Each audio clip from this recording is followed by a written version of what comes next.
আজকে যে টপিকটা নিয়ে আলোচনা করব সেটা হচ্ছে ফ্লুইড মেকানিক্স নিয়ে ডিসকাস করব, ঠিক আছে।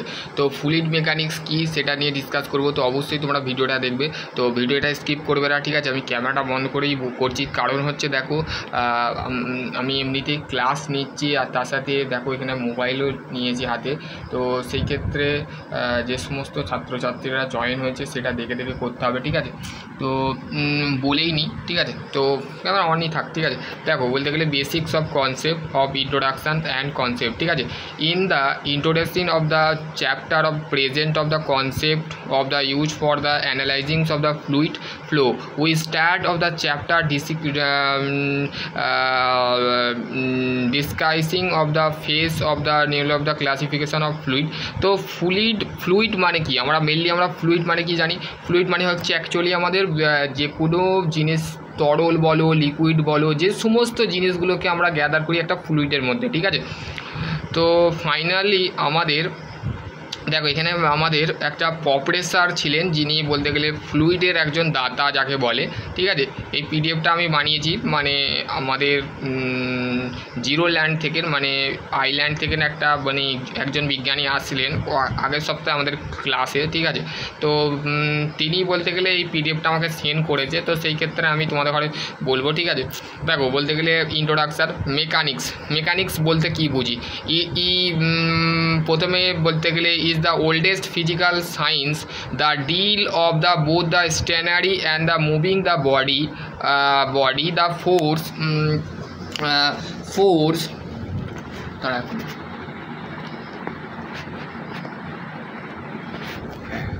ঠিক আছে। তো দেখো একটুখানি হেলিয়ে নিই, ঠিক আছে, নাহলে বুঝতে পারবো নি কথাগুলো, ওই জন্য। আর এই ফোনটা ঠিক আছে এখানে রাখ, ঠিক আছে। চলো তো সেই ক্ষেত্রে দেখো মেকানিক্স বলতে আমরা কি বুঝি। Mechanics is the oldest of physical science of the both the stationary and the moving the body. তাহলে কোনো একটা বডি ইন্ডিভিজুয়ালি আছে এবং স্টেশনারি মানে কি ইন্ডিভিজুয়াল, মানে কোনো একটা বডি ইন্ডিভিজুয়ালি অবস্থায় থাকছে, তখন সেই বডিটাকে বলা হচ্ছে আমাদের মেকানিক্স, ঠিক আছে। ফিজিক্যাল সায়েন্স মানে মেকানিক্স হচ্ছে একটা পুরনোতম ভৌতবিজ্ঞানের একটা শাখা হচ্ছে আমাদের মেকানিক্স, ঠিক আছে। যেখানে under to of the force the branch of the mechanics that of the body deal the body rest is statics, ঠিক আছে। আমাদের ফ্লুইড মেকানিক্স এটা হচ্ছে বিটেক হোল্ডারের আমি পড়াচ্ছি, ঠিক আছে। এটা আমি বিটেক এমটেক যারা আছে তারাই আমার ক্লাসে জয়েন হয়েছে, তাদের ক্ষেত্রে আমি সেই টপিকটা বোঝাচ্ছি, ঠিক আছে। যাদের ফ্লুইড মেকানিক্স আছে তো তাদের এই সাবজেক্টটা আছে, ঠিক আছে। তো সেইখানে statics the branch of the mechanics that of the deal body of the rest is called হচ্ছে স্ট্যাটিক্স হচ্ছে যে বডিটা আগেও বলেছি তোমাদের ঘরে, যে বডিটা নাড়াচড়া করে না। ধরো এই বডিটা আছে, ঠিক আছে, এই বডিটা এই যে আমার ফোনটা আছে, ঠিক আছে, এই ফোনটা কি হচ্ছে, এই ফোনটা কি নাড়াচড়া করছে? নাড়াচড়া করে, কিন্তু আমার যে আমি এখানে বসে আছি এটা কি, আমার যে বডিটা আছে এই বডিটা কি স্ট্যাটিক্স বডি, কিন্তু আমি মুখ দিয়ে কথা বলছি কিন্তু আমার বডি কিন্তু নাড়াচড়া করছে না, তো সেই ক্ষেত্রে সেই বডিটাকে কি বলে statics. While the branch of the deal with the body motion is called হচ্ছে ডাইনামিক। তাহলে ডাইনামিক বলতে যে বডিটা মোশন অবস্থায়, ধরো এই ফোনটাকে আমি এই অবস্থায় দিয়ে ছেড়ে দিলাম, তো সেই বডিটা কি হচ্ছে, সেই বডিটা হচ্ছে কে বলছে দাদা ডাইনামিক আর স্ট্যাটিক্স মধ্যে পার্থক্য। দেখো ডাইনামিক আর স্ট্যাটিক্স মধ্যে একটাই পার্থক্য, সেটা হচ্ছে কোনো একটা বডি কোনো ফোর্স দেওয়ার সাথে সাথে নড়াচড়া করতে পারে না, বা সেই বডিটা ধরো এই বোতলটা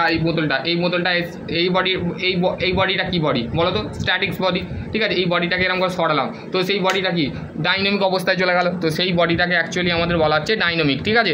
this sub category of the fluid of the mechanics. তো স্ট্যাটিক্স আর ডাইনামিকের মধ্যে পার্থক্য আমি লাস্টে বলে দিচ্ছি, ঠিক আছে, চিন্তা করতে হবে না। তারপরে দেখো কি বলেছে, দেখো interaction of the fluid the with of the solid of the fluid of the boundary fluid mechanics is the always of the refer of the fluid dynamic fluid rest of the specially of the motion the zero velocity, ঠিক আছে। Fluid dynamic হচ্ছে আমাদের rest অবস্থায় থাকে, স্পেশালিভাবে আমাদের যখন একটা zero velocity মানে জিরো মানে অবস্থায় কোনো একটা বেগ, মানে দেখবে ধরো একটা আমি তোকে এক্সাম্পল দিচ্ছি, পাওয়ার প্ল্যান্টের একটা example hydro electricity power plant, ঠিক আছে, যেখানে আমরা ধরো ফর এক্সাম্পল যেখানে আমরা সেকেন্ড ল ইম্প্যাক্ট জেট যে চ্যাপ্টারটা আছে ফ্লুইড মেকানিক্সে দেখবে যে একটা পাইপ আছে এরম ধরো আমাদের ড্যাম হয়ে আমাদের যে পেনস্টক থেকে একটা লম্বা পাইপ পেনস্টক যেটা লার্জার ডায়ামিটার পাইপ হয় যেটা কংক্রিট আর স্টিল দিয়ে তৈরি হয় সেই পাইপ দিয়ে ফ্লো করছে আমাদের নজেলটা কি থাকে ডাইভারজান টাইপস অফ নজেল কত ধরনের হয় আমাকে বলো তো নজেল হচ্ছে স্যার কি বলতে হ্যাঁ বলো ডাইভারজান কনভারজান অ্যান্ড হচ্ছে ডাইভারজান অ্যান্ড কনভারজান ভেরি গুড সোনাক ধরা দিয়েছে ঠিক আছে ভালো ছেলে তুমি কথাটা ঠিক বলেছো ঠিক আছে তারপরে হচ্ছে দেখো fluid mechanics of the itself of the always the derive into the several category দেখো একটা হচ্ছে আমি ওই এক্সাম্পলটাকে বলিনি যে ইম্প্যাক্ট জেটে এটা ডিপ্লোমা লেভেল আছে দেখবে যারা ডিপ্লোমা করে এখন বিটেক করছো তো তারা বুঝতে পারবে জিনিসটা তো দেখবে ইম্প্যাক্ট যে চ্যাপ্টারটার মধ্যে বলা আছে যে একটা পাইপের মধ্যে যখন লিকুইড বা জল বা লিকুইড যখন পাস করে আসছে যখন নজেল দিয়ে পাস করে যখন টেল ডেসে পড়ে গেল হাইড্রোজেন ইলেকট্রিসিটি পাওয়ার প্ল্যান্টে দেখবে ছবিটা দেওয়া আছে অ্যাকচুয়ালি আমাদের পাইপ দিয়ে পাইপ দিয়ে একটা লিকুইড এসে পাস করে নিজেই জলটা এসে কিন্তু পড়ে যায় তেল এসে কিন্তু ওইখানে একটা টারবাইন লাগানো থাকে সেটা হচ্ছে পেল্টন হুইল টারবাইন আর হচ্ছে আমাদের ইম্পালস টারবাইন ঠিক আছে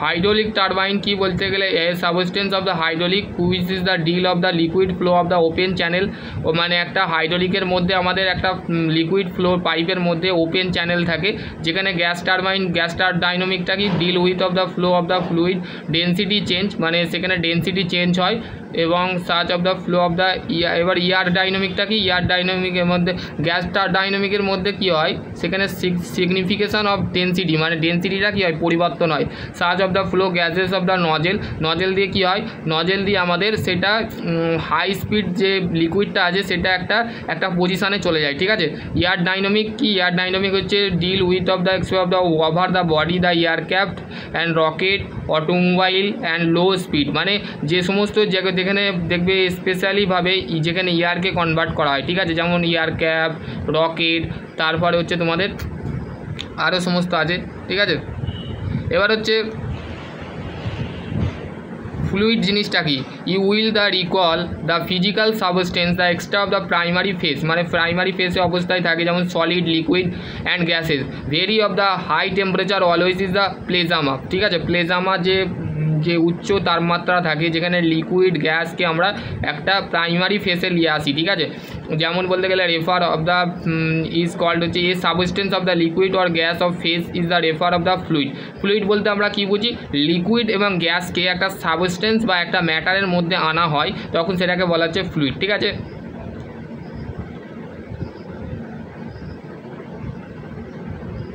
এবার হচ্ছে দেখো স্ট্রেস জিনিসটা কি স্ট্রেস জিনিসটা হচ্ছে আমাদের the fluid of the velocity decrease with of the depth of the because of the friction the fluid layer reaching of the zero the lower plate we recall the statics that of the stress ঠিক আছে stress বলতে আমরা কি বুঝি force per unit area ঠিক আছে এখানে দেখো এখানে একটা নর্মাল সারফেস দিয়ে যে force acting or the area ঠিক আছে একটা এরিয়ার মধ্যে একটা ট্যানজেন্টাল বস্তুকে মানে একটা বস্তুকে বারবার একটা সারফেসে একটা ফেলে দেওয়া হচ্ছে ঠিক আছে সেটা হচ্ছে নর্মাল সারফেস ঠিক আছে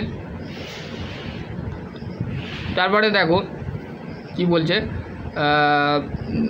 define of the force per unit area compared of the surface is called হচ্ছে নর্মাল স্ট্রেস ঠিক আছে দেখো এখানে নর্মাল স্ট্রেস বলতে আমরা কি বুঝি নর্মাল স্ট্রেস বলতে দেখো force per unit area determine of depending of the force per unit area act the normal compound of the acting the surface of the unit area is called হচ্ছে normal stress ঠিক আছে force per unit এরিয়াটাকে বলা হচ্ছে normal stress এবং tangential component force of the acting the per unit area ঠিক আছে সেটাকে shear stress বলে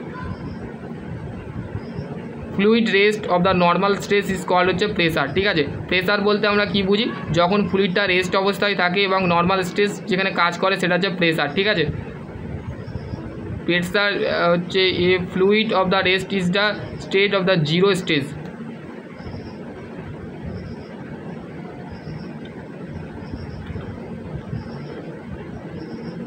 অ্যাপ্লিকেশন অফ ফ্লুইড মেকানিক্সের যে অ্যাপ্লিকেশান সেটা হচ্ছে it is the importance of the good understanding of basic principle of fluid mechanics. Fluid মেকানিক্সের আমাদের বেসিক প্রিন্সিপালগুলোকে বুঝতে হবে, ঠিক আছে। Fluid mechanics widely of the use of the everyday activity of the design the modern engineering systems of the vacuum the clean the supervisor air cap. For example fluid mechanics of the play of the virtue of the role human body the heart of the consistency of the pumping the blood all the parts, ঠিক আছে। সবগুলো পার্টসগুলোকে নিয়ে একটা heart তৈরি হয়। Human বডিতে যেমন human বডির মানে মানুষের প্রথম অংশ হচ্ছে হার্ট, ঠিক আছে, তেমন হচ্ছে আমাদের ফ্লুইডের মধ্যে লিকুইড হচ্ছে আর গ্যাস হচ্ছে একটা হার্ট, ঠিক আছে। দেখ এখানে ছবি দিয়েছে এই ছবিগুলো কিন্তু লাগে। এর এয়ার ব্যাগ হিস্টোরি আর মেন যেটা আছে সেটা আমি আগেও বলেছি, সেটা হচ্ছে তোমাদের দেখো এটা হচ্ছে এস আর এইটা হচ্ছে এস, ঠিক আছে। এটা যে সোজা লাইন যে এরম বেঁকে যে এরম উঠে যায়, এটা দেখো এইখান থেকে যখন এই সোজা লাইনটা গেল এটা হচ্ছে আমাদের এস ফর স্ট্রেস আর স্ট্রেন, ঠিক আছে। স্ট্রেস এখানে ও বিন্দু দিয়ে যখন আমাদের একটা স্ট্রেজ লাইন যখন ডিনোট করা হলো তখন সেটাকে বলা হচ্ছে প্রপোর্শনাল লিমিট, ঠিক আছে। প্রপোর্শনাল লিমিট ও থেকে এফ থেকে বি পর্যন্ত যখন যে একটা লিমিট কাজ করলো সেটা হচ্ছে ইলাস্টিক লিমিট। আবার ইলাস্টিক আর প্লাস্টিকের মাঝে একটা পয়েন্ট থাকে সেটা হচ্ছে ইল্ড পয়েন্ট, ঠিক আছে। দুটো ইল্ড পয়েন্ট হয়, upper yield point lower yield point, ঠিক আছে।